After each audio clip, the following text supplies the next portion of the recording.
Donald Trump formal nang ipinroklama bilang presidential nominee ng Republican Party para sa general election sa Nobyembre. Misis nitong si Melania Trump, kinopya nga bang ilang bahagi ng speech ni First Lady Michelle Obama? At ilang eksperto nagbabala sa epekto ng mobile game app na Pokemon Go.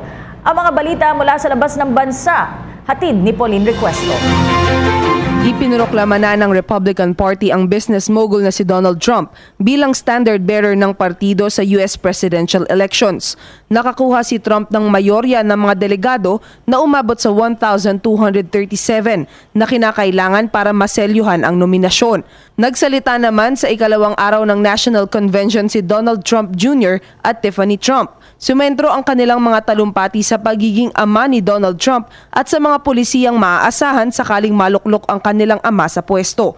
Samantala, nagpapatuloy pa rin sa labas ng convention hall ang mga kilos protesta para ipahayag ang kanilang pagkadismaya sa lahat ng mga politiko maging sa pulisya. Usap-usapan ngayon sa social media ang tila pagkopya ng misis ni Republican presidential nominee Donald Trump na si Melania sa ilang bahagi ng speech ni First Lady Michelle Obama noong 2008 Democratic National Convention. Naging kontrobersyal ang speech ni Melania Trump na isa sa highlight ng unang araw ng Republican National Convention sa Quicken Loans Arena sa Cleveland, Ohio. Dumepensa naman ang kampo ni Trump sa issue. Ayon sa Senior Communications Advisor ng Trump campaign, inspirasyon ng speech ni Melania ang pagiging immigrant nito. Naging refleksyon din umano ng kanyang talumpati ang sarili niyang karanasan at pagmamahal para sa Amerika. Isang craze na ngayon sa North America at Europe ang mobile game app na Pokemon Go.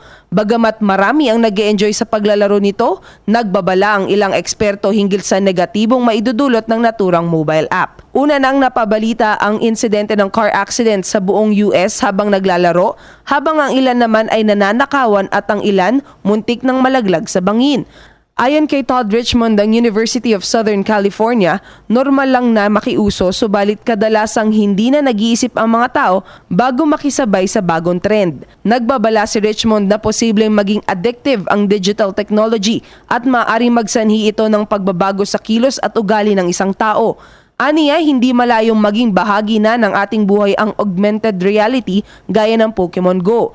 Bagamat maaring pagyamanin ng naturang teknolohiya ang ating mga buhay, nagbabala si Richmond na anumang bagong teknolohiya ay maaring mapagsamantalahan.